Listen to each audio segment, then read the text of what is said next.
ರಾಜ್ಯ ವಿಧಾನಸಭೆಯ ಕಲಾಪ ಇಂದು ಮುಂದುವರೆದಿದ್ದು ಮೊದಲಿಗೆ ಪ್ರಶ್ನೋತ್ತರವನ್ನು ಕೈಗೆತ್ತಿಕೊಳ್ಳಲಾಗಿದೆ.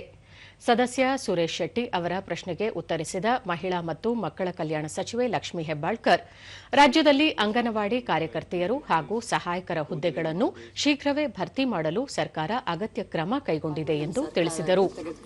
ಯಾವುದೇ ಅಂಗನವಾಡಿಗಳಲ್ಲಿ ಹುದ್ದೆಗಳು ಖಾಲಿ ಇದ್ದರೆ ತಕ್ಷಣವೇ ಭರ್ತಿ ಮಾಡಿಕೊಳ್ಳಲಾಗುತ್ತಿದೆ. ಅಂಗನವಾಡಿಗಳಿಗೆ ಬಡ ಮಕ್ಕಳು ಹೆಚ್ಚಿನ ಸಂಖ್ಯೆಯಲ್ಲಿ ಬರುವುದರಿಂದ ಅವರಿಗೆ ತೊಂದರೆಯಾಗದಂತೆ ವ್ಯವಸ್ಥೆ ಮಾಡಲಾಗುತ್ತಿದೆ.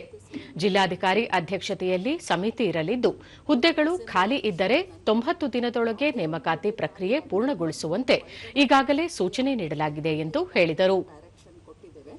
ಮತ್ತು ತಮ್ಮ ಒಂದು ಕ್ಷೇತ್ರಕ್ಕೆ ಸಂಬಂಧಪಟ್ಟ ಹಾಗೆ ಏನು ಕಾರ್ಯಕರ್ತರು 6 ಜನ ತುಂಬಿಕೊಳ್ಬೇಕಾಗಿತ್ತು, 31 ಜನ ಅಂಗನವಾಡಿ ಸಹಾಯಕಿಯರನ್ನ ಏನು ತುಂಬಿಕೊಳ್ಬೇಕಾಗಿತ್ತು. ಈಗಾಗಲೇ ಆ ಪ್ರಕ್ರಿಯೆ ಎಲ್ಲ ಮುಗಿದು ತಾತ್ಕಾಲಿಕ ಪಟ್ಟಿಯನ್ನು ನಾವು ಆಯಾ ಗ್ರಾಮ ಪಂಚಾಯಿತಿಗಳಿಗೆ ಈಗಾಗಲೇ ತಾತ್ಕಾಲಿಕ ಪಟ್ಟಿಯನ್ನು ಹಚ್ಚಿದ್ದೇವೆ.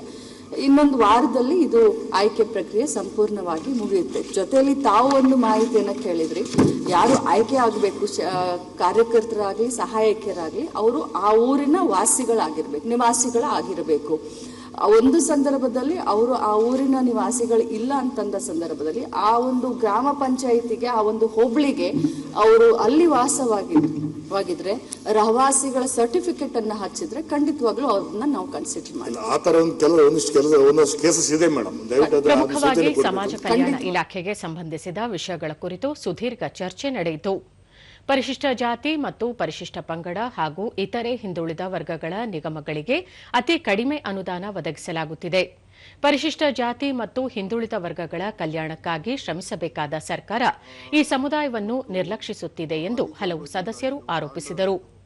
ಇದಕ್ಕೆ ಉತ್ತರಿಸಿದ ಸಮಾಜ ಕಲ್ಯಾಣ ಇಲಾಖೆ ಸಚಿವ ಡಾ ಎಚ್.ಸಿ. ಮಹದೇವಪ್ಪ, ಪರಿಶಿಷ್ಟ ಜಾತಿ ಮತ್ತು ಪರಿಶಿಷ್ಟ ಪಂಗಡದ ಸಮುದಾಯಗಳು ಹಾಗೂ ಇತರೆ ಹಿಂದುಳಿದ ಸಮುದಾಯಗಳಿಗೆ ಈ ವರ್ಷ 701 ಕೋಟಿ ರೂಪಾಯಿ ಅನುದಾನ ನೀಡಲಾಗಿದೆ.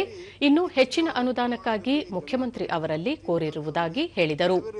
ಪರಿಶಿಷ್ಟ ಸಮುದಾಯದ ಅಭಿವೃದ್ಧಿಗೆ ಸರ್ಕಾರ ಹಲವಾರು ಕಾರ್ಯಕ್ರಮಗಳನ್ನು ರೂಪಿಸುವ ಮೂಲಕ ಅವರ ಕಲ್ಯಾಣಕ್ಕಾಗಿ ಶ್ರಮಿಸಲಾಗುತ್ತಿದೆ ಎಂದು ಸಚಿವರು ತಿಳಿಸಿದರು. ಗಂಗಾ ಕಲ್ಯಾಣ ಯೋಜನೆ, ಅಂಬೇಡ್ಕರ್ ನಿಗಮ ಸೇರಿದಂತೆ ವಿವಿಧ ನಿಗಮಗಳಿಗೆ ಹೆಚ್ಚಿನ ಅನುದಾನ ಕಲ್ಪಿಸಲಾಗುತ್ತಿದೆ. ಈ ಮೂಲಕ ಯುವಕರಿಗೆ ಸಾಲ ಸೌಲಭ್ಯ ಒದಗಿಸುವ ವ್ಯವಸ್ಥೆಯನ್ನು ಮಾಡಲಾಗುತ್ತಿದೆ ಎಂದು ಸಚಿವರು ಹೇಳಿದರು.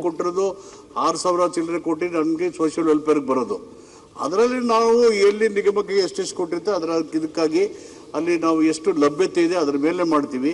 ಹೆಚ್ಚು ಹಣ ಲಭ್ಯ ಆದರೆ ಗ್ಯಾರಂಟಿ ಮಾಡಬಾರ್ದು ಅಂತಕ್ಕಂಥ ನಿರ್ಬಂಧ ಏನಿಲ್ಲ.